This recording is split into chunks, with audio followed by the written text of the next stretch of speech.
Olá, empreendedor, eu sou o professor Lauton Benatti e ajudo você a montar sua startup partindo do zero e conseguir sua primeira venda em até 60 dias com o método Startup 60. Eu quero conversar com você hoje, que está acompanhando, você que é empreendedor e que quer montar sua startup, quer desenvolver o seu negócio, que fica sempre aquela dúvida. Eu estou construindo o que de valor no meu negócio? Qual que é o valor do meu negócio? Será que esse negócio vai valer alguma coisa no futuro? Sim, eu sei que você se pergunta sobre essas questões, porque fica sempre aquela ansiedade do empreendedor em imaginar, no final das contas, o que eu estou trabalhando, o que eu estou produzindo, o que eu estou construindo, ele tem algum valor para as outras pessoas e se esse valor existe, quanto é que vale no final das contas, né? Vale 100 mil, vale 1 milhão, vale 10 milhões, vale 1 bilhão de dólares, né? No caso lá dos unicórnios, tem conteúdo aí no canal para isso, certo? Então, quanto que vale o meu negócio? E aí fica naquela questão, né, que fica patinando, como que eu vou calcular esse tipo de coisa?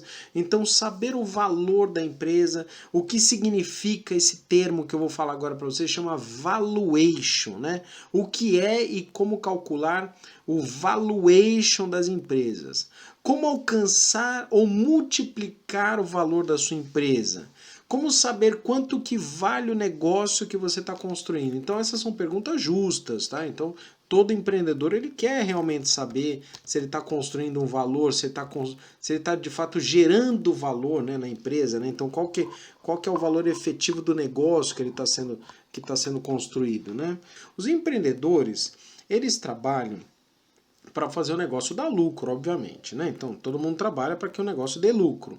E também, além do negócio dar lucro, né, em termos operacionais, também qual que é o valor do negócio. Por exemplo, se você é dono de uma casa, não basta apenas que você, por exemplo, coloque ela para render de aluguel. Você também está interessado, além do aluguel, em quanto que vale essa casa, não é? Então você quer saber quanto vale essa casa. Eventualmente te interessa de vez em quando saber, tá? Beleza, eu ganho 3 mil reais de aluguel, 5 mil reais de aluguel, 1.000 reais de aluguel. Tá, mas e essa casa vale quanto no final das contas? Se eu fosse vender essa casa hoje, quanto que eu pegaria nessa casa? Quanto que eu conseguiria vender? Então, entender o que é o que nós chamamos então de valuation, ou seja, o valor da sua empresa, como funciona, como calcular esse valuation, isso é um negócio importante, porque resolve uma dor muito relevante, né? Que os empreendedores eles trabalham para fazer com que o negócio dê lucro e crescer de valor, né? Então, não saber quanto vale o seu negócio pode prejudicar futuras negociações, principalmente numa situação que você tenha um investidor que tem interesse em investir no seu negócio, mas você não sabe quanto. E calma que tem coisas importantes aí para a gente discutir, tá? Então a gente vai saber como é que funciona isso, a gente vai entender como é que funciona os métodos de cálculo aqui para a gente fazer e principalmente quando que a gente tem que se preocupar com essa questão, porque eu já te adianto já, tem muito empreendedor que fica o tempo todo preocupado em quanto vale o negócio e se esquece de fazer o negócio valer alguma coisa. Então a gente também tem que ter esse equilíbrio nesse sentido, tá? Então eu já peço para que você se inscreva no nosso canal, curta e compartilhe esse conteúdo, né? Já faça seus comentários, esses comentários e o fato de você curtir o material faz com que esse conteúdo tenha relevância e também direcione o melhor possível, os melhores resultados possíveis para você que é empreendedor, que quer desenvolver o seu negócio. Então conte conosco aqui e vamos diretamente a essa questão, né? Primeiro entender o que é esse valuation, antes de mais nada, né? A gente saber assim, o que é valuation? E para que serve o valuation? Então, valuation é o valor do negócio, tá? Essa é a primeira coisa. Então, a gente fala valuation é quanto que um negócio vale.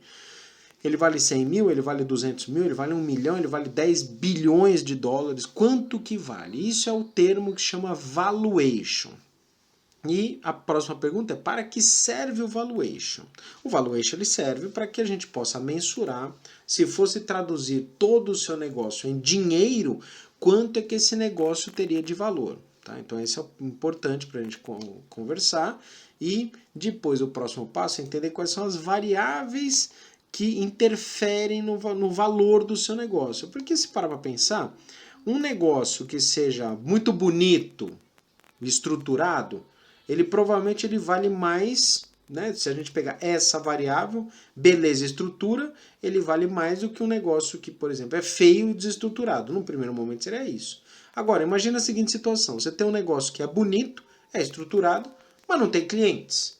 E o outro negócio, ele é até feio, meio desestruturado, meio bagunçado, mas está cheio de clientes. Eu pergunto para você, qual é o negócio que vale mais? É óbvio que o negócio que tem clientes, ele tem um valor maior, porque ele tem maiores condições de gerar negócio. Então, a gente precisa entender quais são essas variáveis que estão sendo trabalhadas nesse sentido, né, para que a gente possa, de fato, conhecer esses pontos e não cometer erros, principalmente erros de avaliação de negócio, tá? Então, a gente precisa enxergar, primeiro, né, a primeira variável, são um conjunto de variáveis, tá, para a gente poder classificar, porque não adianta só a gente falar, por exemplo, em vendas, ou só em lucro, ou só em faturamento, não, tem um conjunto de variáveis, até porque nós estamos falando de startups, e startups a gente tem uma pegada tecnológica que muitas vezes não é o quanto você está vendendo hoje, mas sim qual é o potencial do negócio. Eu vou te dar um exemplo.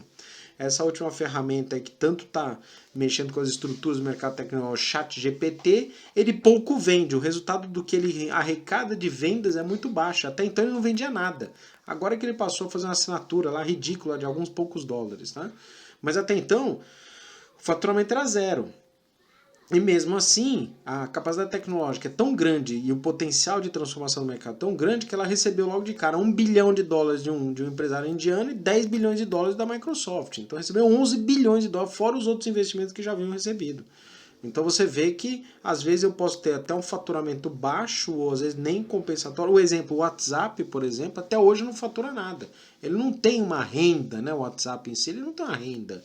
E tem um valor de mercado gigantesco, porque ele não vende locação, né? Ele não vende lá o espaço, né? Ainda que tenha um negócio business to business, tem algumas ferramentas de remuneração, mas passou a vida toda não cobrando dos usuários, né? Você que tem o WhatsApp, você provavelmente não paga por isso. Você que tem o Telegram, você não paga por isso, e ainda assim ele tem um valor de mercado muito importante, né? Você tem o Twitter, por exemplo, que você pode não necessariamente pagar pela sua conta, e ele tem um valor de mercado aí, tanto vê que o Elon Musk comprou o Twitter aí por alguns bilhões de dólares aí. Enfim, as empresas elas não necessariamente elas têm o valor vinculado ao faturamento. É importante, tá? É importante, que é uma variável importante, mas quais são as variáveis que interferem no valor de mercado de uma empresa, no valuation, tá? Então, primeiro, o próprio tamanho de mercado é uma variável. Eu estou atuando, né? A empresa que eu estou atuando, ela está num segmento que o mercado é gigantesco? Se for, você tem mais chance dessa empresa valer alguma coisa.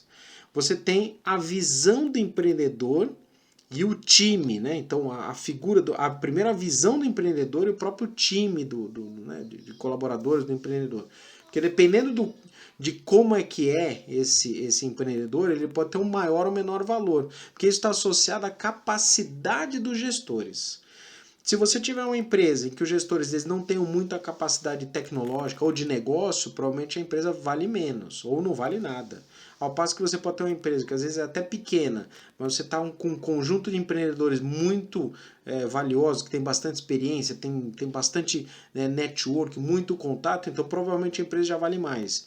Eu fico imaginando uma empresa fundada hoje, do zero, por uma pessoa, por exemplo, que nem o Bill Gates, né? Então é lógico que essa empresa teria um valor de mercado já gigantesco logo de cara. Por quê? Porque nós confiamos na capacidade do Bill Gates em gerar negócio, a competência dele, né? Nesse sentido. Né? Independente de endeusar pessoas, mas é muito mais fácil você dar valor para uma empresa que é gerenciada pelo Bill Gates, ainda que comece do zero, do que para uma empresa de uma pessoa que não tenha tanta experiência, né? Você tem a estratégia da empresa. Então, o tipo da estratégia da empresa, qual que é o modelo de negócio da empresa, pode afetar o valuation. Então, você tem modelos de negócio que são mais rentáveis e você tem modelos de negócio que demoram um pouco mais para ter retorno. Uma startup é uma empresa que tem bastante agilidade. Então, o modelo de negócio de startup tende a ser um modelo mais acelerado, que gera melhores resultados. Não estou dizendo que é obrigatório, estou dizendo que tende a.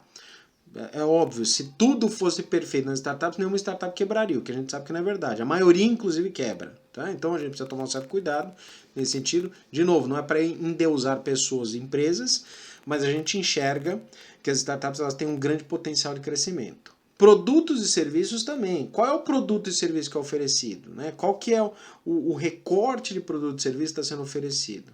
Então, é um tipo de produto ou serviço que tem um apelo comercial muito grande, que tem um apelo da sociedade muito grande hoje. Então, ótimo, esse produto e serviço tem mais valor de mercado do que produtos que já de repente caem em desuso, tem baixa tecnologia, não tem, né, ainda direcionamento, então por aí vai, né?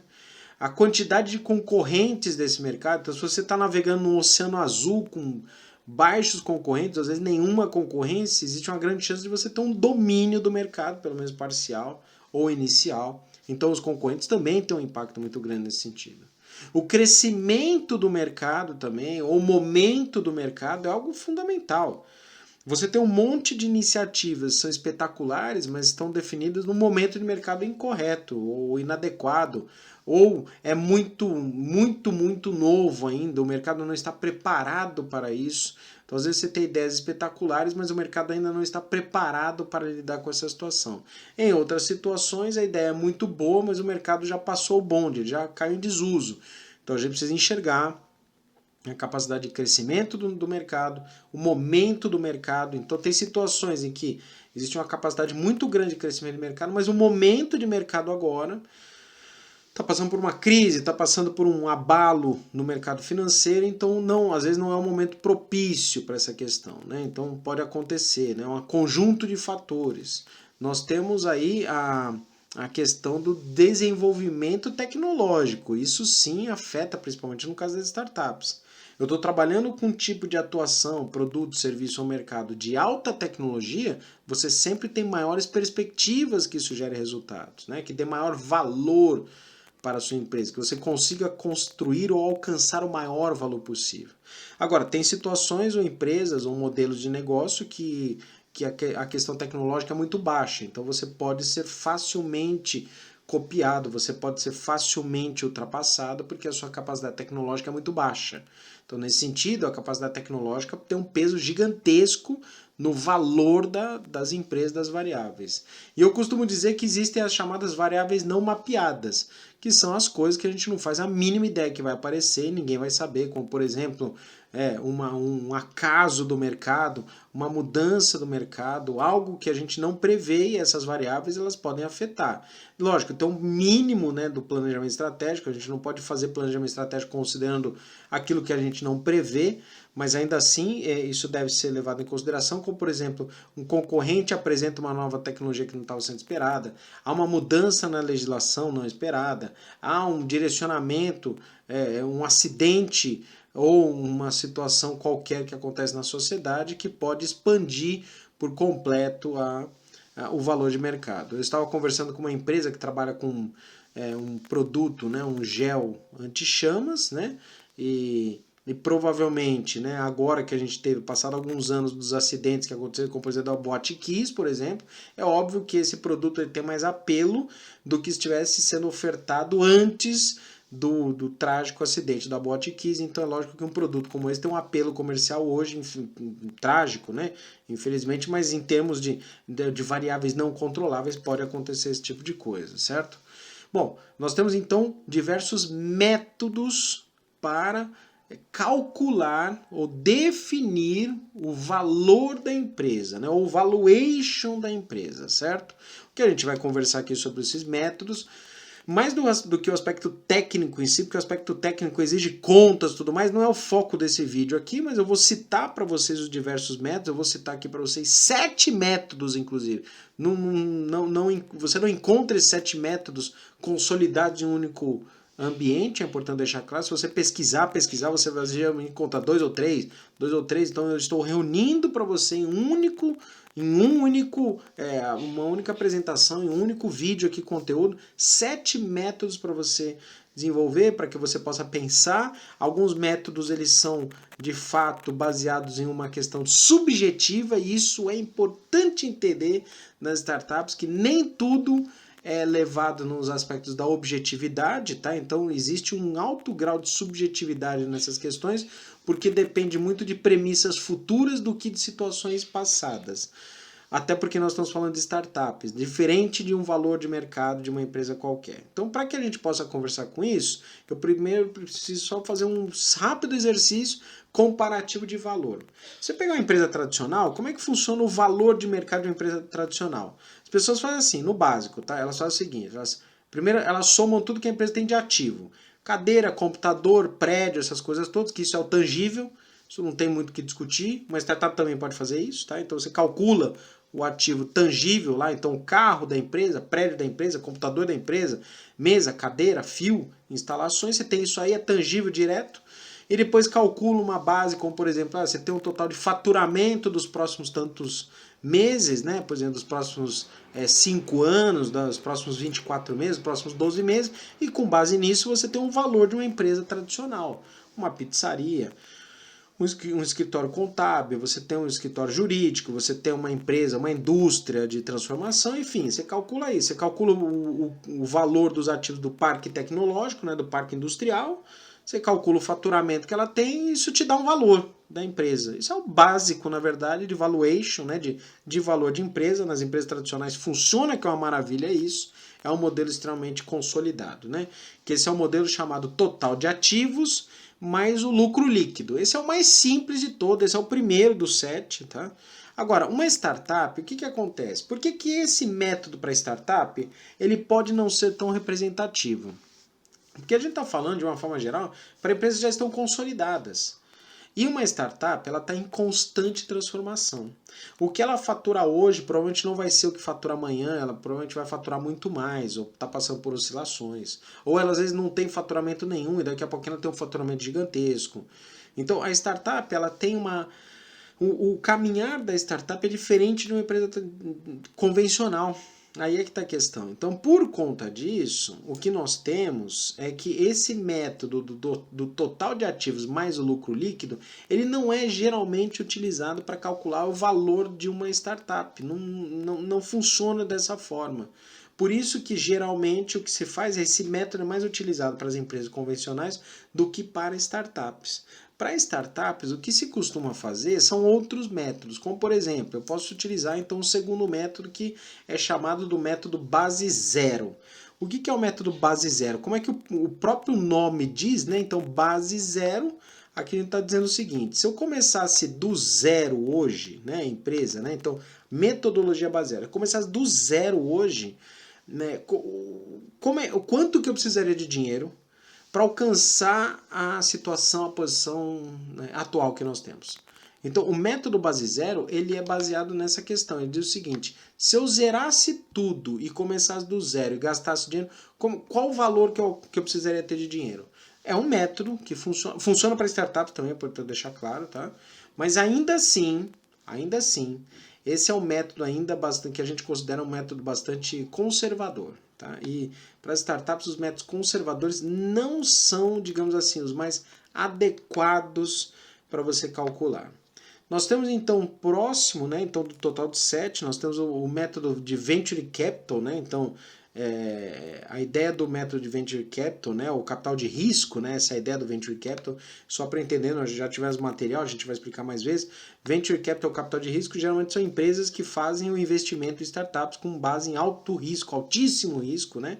E o que acontece, né? O Venture Capital, ele faz um cálculo que diz o seguinte, né? Quanto que você pretende investir na empresa, qual que é a estimativa de faturamento anual, lembrando que a startup ela oscila muito, né? Então ela pode ter tiros de faturamento muito grande, projeção de receita para o ano de resgate do investimento, ou seja, que geralmente não é uma regra, mas geralmente se fala em 5 anos, pode ser 7, tá? E qual que é a margem líquida esperada para esse mesmo período. Então esse é o método Venture Capital. Ele diz o seguinte, quanto que eu vou colocar de investir, quanto que eu estou disposto a investir na empresa, colocando esse dinheiro na empresa, qual que é a estimativa que ela vai ganhar, aí eu faço uma projeção para os próximos 5 anos e qual a margem líquida esperada. Com base nisso, ele gera um método, ele gera um valor possível de valor. Então é lógico, quanto maior o fator, né, de margem líquida esperado para esse período, Isso significa que a empresa tem um maior valor. Se a empresa tem uma margem líquida pequena, o valor será pequeno. Se a empresa tem um potencial de margem líquida muito grande, o valor vai ser maior. Esse é um método que se fala de Venture Capital. Existe um método, então, esse, digamos assim, esse agora que eu vou falar é o método mais clássico que tem, digamos assim, que é o chamado fluxo de caixa de descontado. Esse você escuta falar o tempo todo, né? Fluxo de caixa descontado. O que significa? Fluxo de caixa, para quem não sabe, é o conceito de entradas e saídas de dinheiro ao longo do tempo, mês a mês. Né? Então você entra dinheiro, sai dinheiro, entra dinheiro, sai dinheiro, entra investimento, sai pagamento, entra investimento, sai pagamento, entra capital, sai capital, enfim. Né? Então entradas e saídas ao longo do tempo, que isso vai gerando saldos positivos, negativos, enfim. Positivo, positivo, positivo, que aí a ideia é que é um método de avaliação que calcula o valor atual das riquezas que a empresa tem potencial para gerar no futuro. Por isso chama fluxo de caixa descontado. Fluxo de caixa é essa sequência de entrada e saída de valor, mas o que faz? Eles trazem esse valor para o valor presente, né? Essa é a ideia. Então, o que significa? Você pega um valor futuro, né? Então, portanto, parte da premissa que o valor de uma empresa diz respeito ao seu potencial de geração de caixa futuro, certo? Não a sua realidade atual. Esse método é utilizado nas startups. Por quê? Porque está dizendo o seguinte, não me interessa quanto que a startup fatura hoje, o que me interessa é qual é o potencial que a startup pode valer no futuro. E aí eu faço um cálculo de fluxo de caixa desse futuro, considerando os potenciais que a empresa tem, e para facilitar, porque eu não estou muito preocupado com a matemática em si, eu sei que você que é técnico, está vendo esse vídeo, você quer talvez a fórmula, né? Isso você encontra no Google, tá? Não se preocupa, mas acompanha o conceito, tá? A ideia é, esse fluxo de caixa descontado é não o dinheiro que você ganhar hoje, assim, quanto que você pode ganhar no futuro. Hoje eu estou faturando R$1.000. Daqui a 3 anos eu posso estar faturando 10 milhões de reais. Então a ideia é, o potencial de faturamento, qual que é? Eu coloco premissas de potencial de faturamento futuro, eu trago esse dinheiro para hoje, aí fazendo cálculo de matemática financeira mesmo, descontando juros futuros, né? Trago esse dinheiro para hoje e falo assim, ó, hoje valeria tanto. Então, por exemplo, hoje eu faturo R$1.000, mas daqui a 2 anos eu posso estar faturando 50 milhões de reais por mês. E daqui a 3 anos eu estou faturando 100 milhões de reais por mês. Essa é a ideia. Esse dinheiro não existe ainda. Então ele leva muito em consideração a premissa de um potencial de geração futura.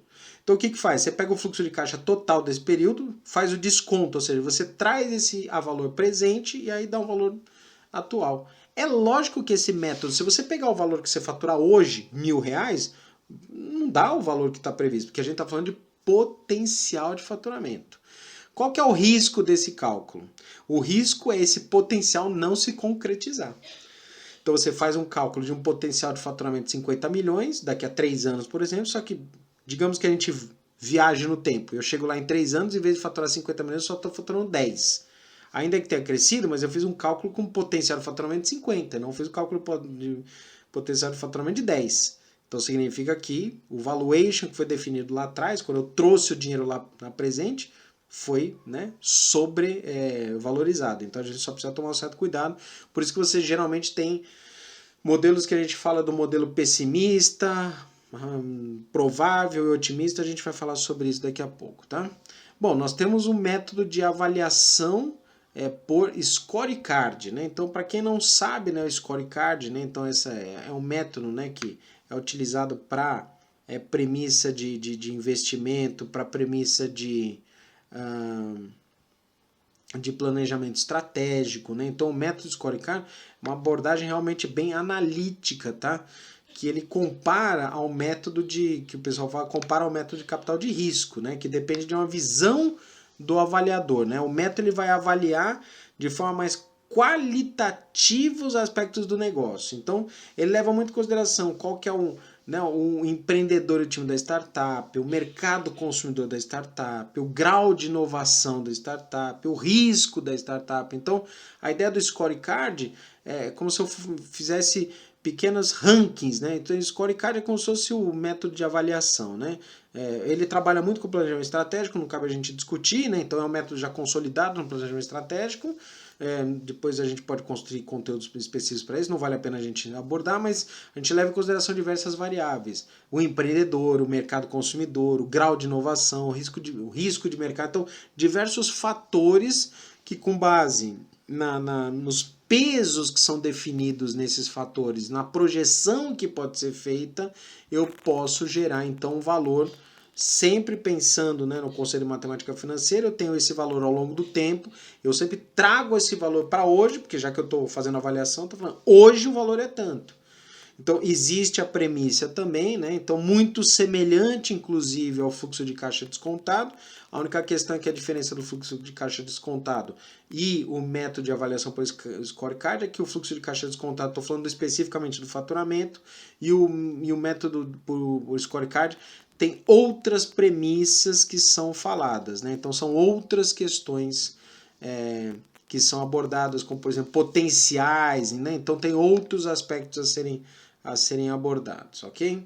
Bom, nós temos também o que a gente chama do método por valor intrínseco, tá? Esse aí, a ideia é mais complexa ainda, tá? Então ela diz o seguinte, né? O primeiro passo, né, de avaliação do valuation de startups começa com a projeção de fluxo de caixa para o futuro. Então ele pega lá o fluxo de caixa descontado, ele faz isso, né? Leva isso em consideração, né? Mas além dessa questão depois, ele começa a fazer, né, o valor intrínseco, ele começa a perguntar depois como é que ele pode funcionar esse método, como é que ele pode fazer isso depois, né, utilizando outros cenários, como por exemplo, capacidade da empresa gerar essas realidades. Ela pode levar em consideração alguns outros pontos, como por exemplo, qual que é o tamanho de mercado futuro, qual que é a reputação dos fundadores, quais são os aspectos dos valores da empresa, por isso que é intrínseco, né? Então, assim, de uma forma geral, se eu observar esse negócio, né, utilizando todas as possíveis variáveis que eu tenha, capacidade do gestor gerar negócios, o jeito dele fazer o negócio, a reputação dele, as barreiras de entrada que podem acontecer, ativos intangíveis, riscos gerais do negócio, por isso o valor intrínseco ele pode gerar, né, um valor específico. Tá? Isso digamos, é o método mais complexo que pode acontecer, porque ele leva em consideração muitas variáveis, é realmente complexo fazer, mas tem um aspecto específico que vale a gente comentar, que é o alto grau de subjetividade que é feito nesse modelo, e pasme, é o que é mais utilizado nos momentos de avaliação das empresas. Por quê? Porque a startup, ela hoje, ainda que eu tenha métricas quantitativas, ela tem um alto grau de subjetividade, como por exemplo, quanto que o gestor está disposto a ralar, a se matar para conseguir direcionar o negócio. Então, de fato, sim, são variáveis intrínsecas, são variáveis subjetivas, né? Então, essa é a grande questão. Eu tive até a oportunidade de conversar com um profissional de uma das empresas de crowdfunding, que são aquelas empresas que fazem investimento coletivo nas startups. E eu tive a oportunidade de conversar com um profissional desse. Eu conversei por um longo período, né, para trocar informações, para aprender com ele sobre o mercado, e de fato ele comentou, né, do alto grau de subjetividade que muitas vezes deve ser levado em consideração e não apenas aspectos objetivos, o que é até uma quebra de paradigma quando nós falamos de cálculo de valor, não é verdade, né? Para que a gente possa finalizar, o último modelo, né, o último método é o método por comparação, que esse o próprio nome já diz, né? Então eu comparo startups semelhantes ou modelos de negócio semelhantes numa situação futura, numa situação já mais evoluída, eu comparo com a startup atual, utilizando algumas premissas de comparação, como por exemplo, eu comparo o time. Então, primeiro começa com a startup no mesmo segmento de atuação. Isso é importante, porque não pode ser segmentos ou atuações diferentes. É uma startup, por exemplo, de logística, eu comparo com o mercado de logística, tá? Ou algo bem próximo. E aí, feito isso, esse comparativo, eu observo o padrão do empreendedor da empresa A com o padrão do empreendedor da empresa B, eu comparo o tamanho de mercado da empresa A com o tamanho de mercado da empresa B, eu comparo a empresa variável X com a variável X da outra empresa. Lógico, isso tende a ser também, né, um efeito básico também de comparar uma startup que já está avançada com uma startup que ainda está em desenvolvimento, para a gente poder entender a curva de crescimento, e com base nisso eu consigo estabelecer um valor comparativo, né? Porque se a empresa já está estruturada, já tem o valor, eu posso tomar isso como base. Isso é rápido, é um dos modelos mais rápidos que a gente pode fazer, só tem uma distorção que eu sempre estou utilizando uma âncora, né? um ponto-chave, um fator específico que já existe no mercado que pode gerar distorções, considerando que esse ponto ele pode não ser necessariamente a melhor comparação, mas é uma forma da gente poder comparar. Outros indicadores que também trabalham com isso é o valor de investimentos, o valor da venda de outras startups, ou seja, né, que a gente consegue comparar variáveis que podem ser comparáveis, né? E aí isso é importante. Lembrando que no mundo dos negócios as coisas são sempre comparáveis, tá? Você pega um investidor, ele compara 3 startups, ele vai comparar, desculpa, ele quer investir em uma das startups, ele pega 3 startups, ele compara os modelos das 3 startups, ele vai tomar decisão comparando esses modelos. Isso é absolutamente normal, tá? Agora, falando nessa questão toda, deixa eu retomar um ponto importante, que é o aspecto da subjetividade, que, pasme, acontece na avaliação dos mercados. Por quê? Porque existe muito a ideia de qual é o potencial de negócio com base em experiências ou expectativas de quem avalia. O indivíduo que faz, né, o profissional que avalia a empresa, entenda, ele faz isso o tempo todo. E ele consegue avaliar várias empresas, né, porque ele tem acesso a essas informações. Enquanto ele avalia uma ou duas empresas, ele não tem um padrão. Agora, depois que ele avaliou 50, 100, 200, 1000 empresas, você concorda que ele já começou a ter premissas, que ele já consegue verificar, não, nesse conjunto de startups isso tem, gerou tal resultado. Nesse conjunto de startups não tem, gerou outro resultado. Então, ele consegue estabelecer o que nós chamamos de padrões de referência. Eu tenho essa vantagem, porque, já comentei isso em outros conteúdos, eu faço avaliação de projetos de tecnologia. E eu faço em larga escala, eu faço na casa de centenas de avaliações, literalmente, centenas de avaliações. Só ano passado, para um dos programas, eu fiz mais de 300 avaliações. Só este ano, para um dos programas, foram mais de 70 avaliações. Para um outro programa, foram 50 avaliações. Uma vez que você faz essa avaliação em larga escala, que me toma tempo, obviamente, me toma muito espaço, muito esforço, mas acontece um fenômeno impressionante, espetacular, que gera muito valor agregado, que é o conceito do efeito comparativo que a gente consegue estabelecer e, portanto, gera o padrão de mercado. A gente consegue observar padrões de mercado, ou seja, coisas que funcionam e coisas que não funcionam, com base no volume de atuações. Se a gente trabalhar com métodos quantitativos também, por exemplo, com a estatística, isso também é possível, uma vez que você não tenha essa experiência individual, mas você pode utilizar métodos estatísticos para identificar aonde é que determinadas variáveis mais ou menos aparecem nessas questões e também te gera bases fidedignas, né, muito fiéis nessa questão. Tá? Então isso também é bastante valioso para que você possa tomar as decisões. Agora, o principal aqui é a gente observar que existe uma reprodução, né, dessas questões, e até na experiência que eu tive de conversar com um profissional, que era de um crowdfunding, ele relatou para mim o seguinte, que ele fazia todos esses cálculos matemáticos, identificava qual que era o melhor método para o tipo de empresa, mas ao final ele observava a capacidade dos gestores, a dedicação dos gestores e o quanto que esses gestores estavam dispostos a correr riscos e dedicar esforço ao seu negócio. Se você observar até a própria House of Startups, que é a empresa, a nossa comunidade que aproxima mentores, startups e investidores, né, junto com o meu sócio que a gente trabalha, a gente sempre observa muito a capacidade que o gestor tem de aguentar o tranco, de ter resiliência, dele conseguir, da dedicação que ele tem, sua dedicação exclusiva, ele se dedica, ele se debruça totalmente ao negócio, aquilo para ele é só um complementar, é só uma renda complementar, só um projetinho que ele vai ver se vai dar certo. Né? Então, é óbvio que aquele que está integrado, aquele que está direcionado, ele tem uma dependência mais daquilo, então ele se dedica muito mais.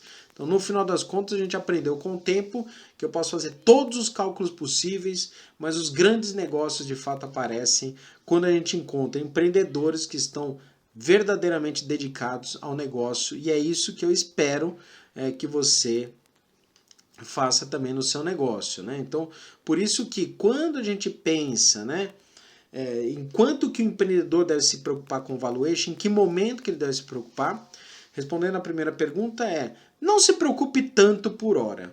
Não se preocupe em quanto o seu negócio vale. Se preocupe em o quanto você pode fazer ele valer mais. Depois, gradativamente, você pode encontrar métodos mais adequados. Calcular o valuation de uma empresa muito recente pode gerar diversas distorções, porque a gente não tem necessariamente cálculos. É mais fácil calcular o valuation de uma empresa já consolidada, que a gente já identificou as premissas básicas. Agora, uma empresa que hoje fatura 1.000, amanhã fatura 100 mil e na outra semana fatura 500, eu não consigo exatamente calcular. Agora, é mais fácil calcular o valuation de uma empresa que já está faturando 10 milhões todo mês. Já fica mais fácil, então você já erra menos. Eu não estou falando acertar, você erra de fato menos. Por isso que o valuation é mais importante que o empreendedor se dedique em gerar valor do que ficar perguntando quanto que ela vale atualmente, certo? Então, no momento oportuno, como por exemplo, na hora que você for buscar investimentos, calcular o valuation vai ser obrigatório. Agora, enquanto isso, se preocupe em fazer com que você consiga gerar valor para a sua empresa. Esse é o mais importante de todos. Até porque um dos modelos que nós atuamos, inclusive, é o modelo de fazer investimentos sem definir o percentual de valuation. Ou seja, é justamente para preservar a empresa. Ela recebe o investimento, ela preserva o quadro societário, ou seja, você definiu um valor qualquer, vale 100 mil, vale 1 milhão de reais. Ah, eu te dou 100 mil reais, você pega 10%. Né? Então a gente não sabe quanto que vale isso. Né? Ah, então a sua empresa vale 10 milhões, eu vou te dar 1 milhão, pega o 10%. A gente não sabe, de repente sua empresa hoje vale 500. De repente sua empresa vale já 50 milhões, a gente não sabe ainda. É muito novo para saber. Então, um dos modelos que a gente costuma defender é fazer os investimentos com um tipo de contrato que tem uma classificação jurídica específica de investimentos, ao qual, sem entrar no nome do técnico, chama vesting, né? Mas o nome do técnico seria esse daqui, mas na prática é um documento que o percentual que representa aquele documento ele vai ser definido num momento futuro, quando a empresa passar por uma rodada, ao qual já nessa rodada ela já vai ter maiores condições de calcular corretamente o valor do mercado. Então, essa questão, principalmente do crescimento da empresa e do empreendedor, você precisa saber o valuation da sua empresa, mas não precisa saber agora. Você precisa saber o valuation da empresa quando você passar por uma rodada de investimento. Neste momento que você está desenvolvendo, gerando produtos, a minha recomendação é que você se concentre em aumentar o máximo possível do seu negócio, fazer com que o seu negócio ele gere o máximo possível de valor. Isso vai ser muito mais valioso do que você ficar preocupado em calcular quanto que vale a empresa, até porque tem uma alta carga subjetiva nessa questão. Ou seja, mesmo no mundo dos negócios, nós temos cargas muito subjetivas a serem calculadas ou aspectos que são chamados ativos intangíveis. Um bom exemplo disso é a Coca-Cola. Se a gente somar toda a fábrica, todos os itens tangíveis, o valor é desse tamaninho. A marca é gigantesca. Quanto que vale a marca? A marca representa um valor intangível. A startup é a mesma coisa. Às vezes você tem um escritório composto por um telefone celular, um notebook, e o escritório nem é seu, é um coworking, né? E quanto que vale a sua empresa? Ah, vale 50 milhões. Eu falo, mas eu nem vendo isso, eu nem produzo isso. Eu falo, pode ser que não. Mas você tem uma ideia tão espetacular que daqui a 4 anos você está faturando 50 milhões de reais por mês. Então, essa é a ideia. Existe uma carga subjetiva que é mais importante hoje, o empreendedor, fazer o direcionamento para gerar valor e no momento oportuno. Aí sim, quando você passar para o investimento, você se preocupar com essa questão. Então, o que eu recomendo nesse momento, né? O que não fazer? Ficar focado somente no valuation, tá? Não importa quanto vale, importa quanto é que pode valer, não importa quanto vale hoje, importa quanto é que você consegue agregar de valor. Essa é a grande questão. E mais do que entender contas complexas de valuation, se preocupe em aumentar ainda mais o valor que você consegue oferecer para o seu negócio. Eu sou o professor Lauton Benatti e ajudo você a montar sua startup partindo do zero e fazer a primeira venda em até 60 dias com o método Startup 60. Aproveite para curtir esse vídeo, acompanhe esse conteúdo, seja sempre bem-vindo, mande suas perguntas que elas podem ser respondidas, podem virar conteúdos futuros. Eu desejo muito sucesso para você, excelentes negócios e a gente se vê no próximo conteúdo. Valeu, tchau!